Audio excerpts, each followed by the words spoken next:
Man, guys, how can one episode of a show be so heartwarming and so rage-inducing at once? I felt the same way recently with My Happy Marriage, because this episode of S.H.I.E.L.D. Hero, I really enjoyed it, but boy, it got me kind of mad.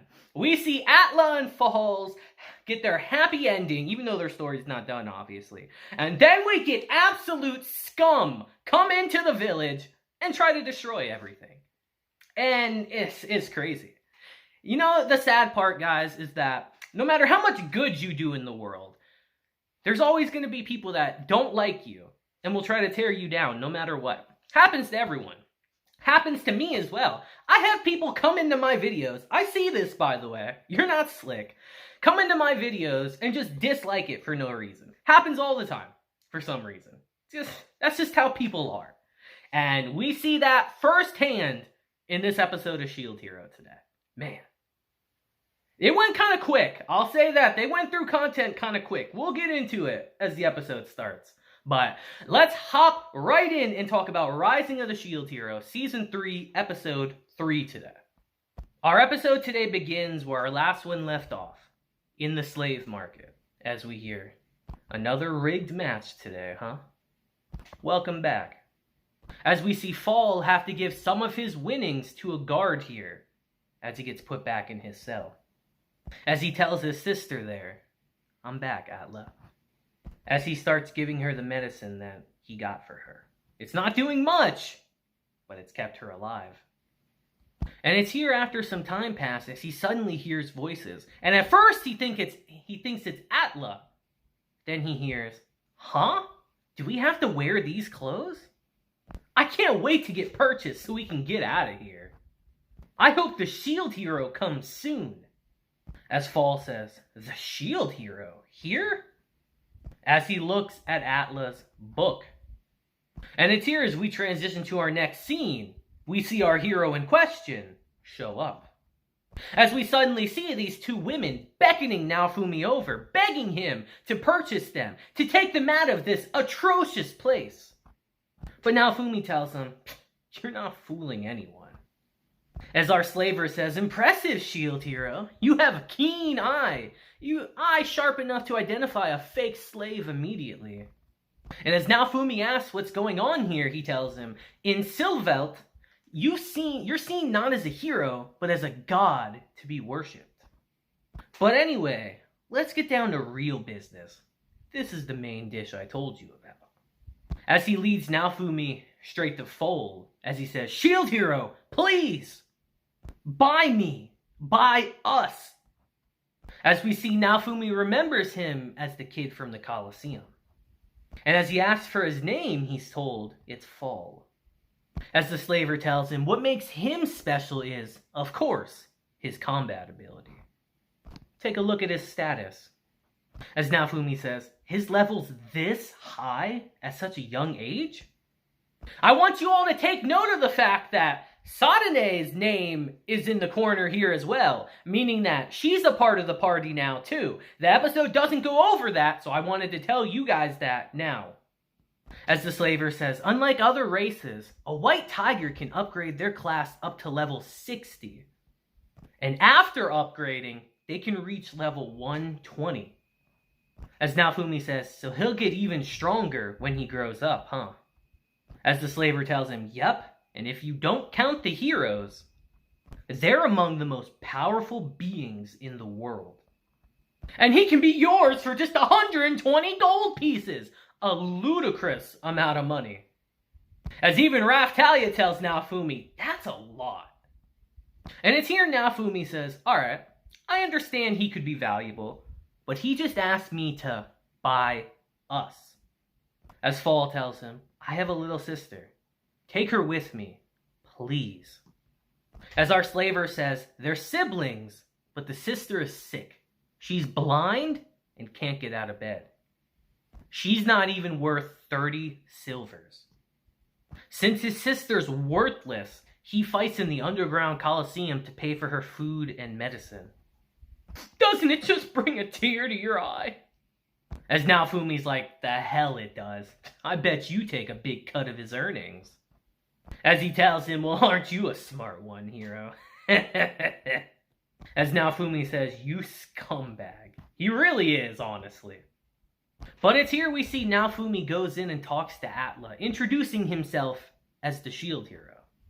As she says, shield hero, Naofumi, please, take care of my brother. As Naofumi tells her, sorry, but I'm not going to do what you want. And after checking her status here, he takes out an elixir of Yggdrasil, a very rare potion. As he tells Foal, are you ready to spend the rest of your life paying for this? As Foal tells him, I'll make enough to pay not just for her, but for 4 people. Needless to say, Naofumi liked that answer.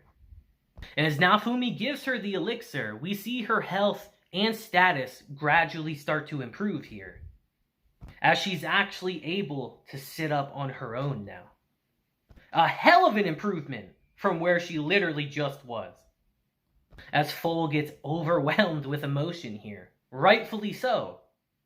As Naofumi says, she'll need to ingest the drug several times for it to take full effect. For now, just make sure you get some rest. As he picks her up in his arms, and says, Raphtalias, we're taking them both back. And as we transition to our next scene, we hear, after we purchased Foal and Atla, we met with Sadene and the other slaves from Luralona village.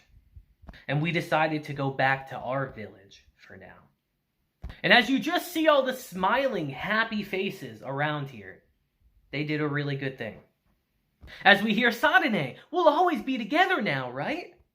As she says, of course, because now I'm in love with Naofumi. And bruh, Raphtalias not having it at all. As she says, did you get into a drinking contest with her? You didn't, right? As Naofumi says, no, but I did have a drink with her. Raphtalias probably thinking, you fool! You've sealed your fate now! And as we transition to our next scene, it's time to put everyone to work, as we hear. We've got more people in the village now, but our defenses are still full of holes. And if we want to keep it safe, we have to strengthen our defenses fast. And it's here we hear Melty say, we're going to need to get serious about selling these bioplants and medicines. We're running out of money now, Fumi. We ain't got enough money to build proper facilities yet. As she asks him, are things really okay with all these new slave kids around? As he tells her, I don't know, but we're starting to make more money trading at least. As she says, I'm not talking about the money. We're the parents of what's essentially a huge family now, right? You're getting up really early to make everyone breakfast, aren't you? And it's here Sadene chimes in and says she's right. The lights are on in here all night. It's good to have more friends, but don't work too hard. As she very clearly wants to tell him about someone else who's very worried here, but she chooses not to. As Raphtalias shows up and says, hey, you can't bring alcohol in here. He's working, damn it. As Sadene's like, please, to me, this is water, baby. I could drink it all day. And she probably does. Essentially, they're all worried about Naofumi because he's working like a madman here, guys. He has taken basically no breaks, essentially. He's just go, go, go. But as we transition to our next scene, it's quite a happy one. As we see for the first time in who knows how long, they're able to take Atla's bandages off her because she's recovered physically. As Naofumi says, I'm glad you were able to take the bandages off this soon, aren't you? As she's so happy, she embraces him here. So I'd say that's a yes. As we hear Naofumi say, I'm going to Lut village to talk about trade routes and doing business there. As we see, they go off on their own and leave the village. And it's here as we see Foal take Atla out for a little stroll. He starts thinking, this feeling, I felt it before. As he remembers 2 mysterious people from his past. And it's here Atla tells him, I want to practice standing again today. Can you help me? And it's here as they start practicing. Obviously, it's really hard for her. When was the last time she did this, obviously? As Foal is very nervous about this. But she tells him, no, one more time, please. And it's here with a little bit of effort. She's able to stand on her own 2 feet with her own strength. And it's here as they start celebrating this achievement. It's honestly an extremely wholesome scene. But unfortunately, it's here our fuckery begins. Because as we transition to the next scene, we hear our bell get rung as we hear, "Wake up the kids! We're under attack." As we see absolute scum has come to kidnap the demi-humans. As we hear, "Throw down your swords or there's no telling what'll happen to this kid." As we see that these pieces of filth took a hostage. And in this situation, there's nothing to do but throw their weapons down here. They don't have a choice, as they're all captured. As we hear, "If we sell them, we'll never have to work a day in our lives." As they tear down the flag that Naofumi and everyone put up together. And it's here as we transition the Foal. We see he finds this little secret compartment that Naofumi put in the rock and told him, "There's a signal flare here. Use it if there's an emergency." As we see, he immediately shoots it in the sky, because I would say this is an emergency. But in doing so, we see that they're both found. And as they're both brought in front of everyone else, we hear, "I guess you sent up a signal. Too bad, though, because by the time your friends get back, it'll be too late." As the scum says, "Ooh, a white tiger. That's rare." As we see Foal tries to stop him, there's not too much he can do. And after biting this man and getting punched in the face, we hear, "I don't like the look in his eyes. If we've got this many slaves, we're going to need to use one as an example." As they plan to kill him right here and now. But right before they do, we see our flag come flying out of nowhere. As Naofumi and everyone's back, and they're pissed. As Naofumi says, "Foal, well done," as he uses the shield prison to protect all the villagers here at once. As he tells the scum, "You're gonna regret attacking this village." As everyone springs into action.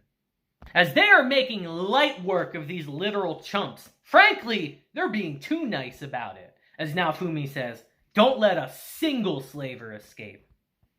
As this fool says, "Shield demon, die by my blade!" And gets tossed back like trash. As Naofumi puts him in a prison too, and he screams, "Let me out of here!" As Naofumi says, "Sure, if you want." As he lets him out, and Raphtalias does a little bit of slicing and dicing here. And absolutely humiliates him. As she says, "I'll never forget your face. You're the one who kidnapped us back then." As this scum says, "If you kill me, this village is finished." As Naofumi tells him, "Shut the hell up. We're gonna execute you right now." And I'm sitting here like, yeah, do it. He deserves it. But it's here as a Claire shows up, shenanigans follow suit. As Naofumi says, "Perfect timing. We're just about to execute this scum." But as she notices the marking on his armor, she tells Naofumi, "These markings belong to a noble family from a region that were especially devout worshippers of the 3 heroes. As Naofumi says, "You're not going to tell me that we can't execute him because the nobles will be upset, are you?" As she says, "I'm afraid so." Political bullshit, man. As this SOB's looking all smug here, but Naofumi says, "We just have to make sure he's alive, right?" As he tells him, "You're going to become slaves." As he says, "You're going to sell me as a slave? You know that's impossible." As Naofumi tells him, "Oh, don't worry. You're heading to Siltveld." He goes white as a ghost hearing that, as he says, the country that worships the shield demon." As Naofumi tells him, none other than the shield hero himself is offering them a gift of slaves. I'm sure you'll be very well treated, even if you'd rather be dead. As he starts begging here, and Naofumi tells him, you can regret what you've done until the day you die. Absolutely no mercy for scum. As we hear Naofumi say, I explained things to the Zeltable slave merchant and had him put all the slavers up for auction. There's a lot of extra work, but we came out of it with a decent amount of money. The foolish humans who attacked the village of the shield hero, who protects the demi-humans. Siltveldt's nobility were willing to pay a high price when we put it like that. Our boy Naofumi's quite a shrewd businessman. Fuck them, though. And as we transition to our next scene, we see Atla wants to talk to Naofumi, as she tells him, Naofumi, I couldn't do anything when we were attacked. I've always been nothing but a burden to my brother. And I don't want to spend the rest of my life being protected by him. I want to be strong too. As Naofumi says, don't worry, I'll make sure you're all able to protect yourselves. As she tells him, I'll try to be the shield that protects you also. And it's here she ends up falling asleep here. What else can you really do but smile with that? Naofumi really is a good guy who just got done so dirty the second he came to this country, man. But he really is a great guy. And as he puts her to bed, he tells Fahol, watch her carefully so she doesn't run off on her own again, okay? As he also tells Naofumi, I have to get stronger. I can't protect Atla like this. As Naofumi says, the both of you are the same, huh? As he tells him, tomorrow I'm going to reset Sadane's level. Come with me. And as we transition to our next scene, we hear, I reset Sadane and Foal's level so that they could take advantage of my hero buffs. I'm expecting a lot out of them when it comes time to fight. I need to start getting everyone ready for the battle with the Phoenix. And it's here as they're walking throughout the castle, they suddenly run into our former king who hates the shield hero still. But upon seeing the twins here, something strange happens. As he crouches down and Atla says, Oni, is that you? And you can see the raw emotion on his face here. And it's here as he suddenly notices the queen. He decides to leave, as Atla says, he felt so much like you that I thought you'd split in two, Oni. As we see the queen knows exactly what that was about. And as they go and have an audience with her, she says, Atla, can I see your face up close? And upon doing so, she's taken aback as well. And it's here, it's time for a little bit of story time, as we hear, do you know the stories of the staff heroes' heroics? As Naofumi says, there's stories about that loser? As the queen says, his name was Luge Lansars Fallbray. For the sake of his beloved sister, he abandoned his nation and his name, and became an ordinary soldier in Melremark that went on to win fame and glory. He used his immense intellect and strategic talent all for the sake of his sister. And the world tested him again and again. His sister was kidnapped by Siltveldt, and with his sister missing, he was driven mad with vengeance. He defeated their king, Tyran Ga Fayan, as we see that Foal might have an inkling about this as well. But it's here with story time over. She gets to the main point of why she called them there, as she says, we found the spear hero, Motoyasu, the bum himself. And with that, our episode ends. A little bit of information in this episode, guys. A lot, actually. And yeah, they did go through this kind of quick. From what I remember, we kind of went through this part quick. But they kind of have to. You guys got to realize that they're trying to adapt so much in this season. They kind of have to go through some little things quickly. So it is what it is. I still think this was a very good episode, and a very wholesome one at that. Who wouldn't be happy to see Atla recover and be able to walk again? You gotta be cold-hearted for that. And man, I'm not looking forward to next week when we focus on this bum, the spear hero. But it is what it is. So, let me know your thoughts on this episode down in the comments. And until next time, I hope you all have a great day, week, month, and year. And until then, deuces, have a blessed day, and I will see you guys next time. Deuces.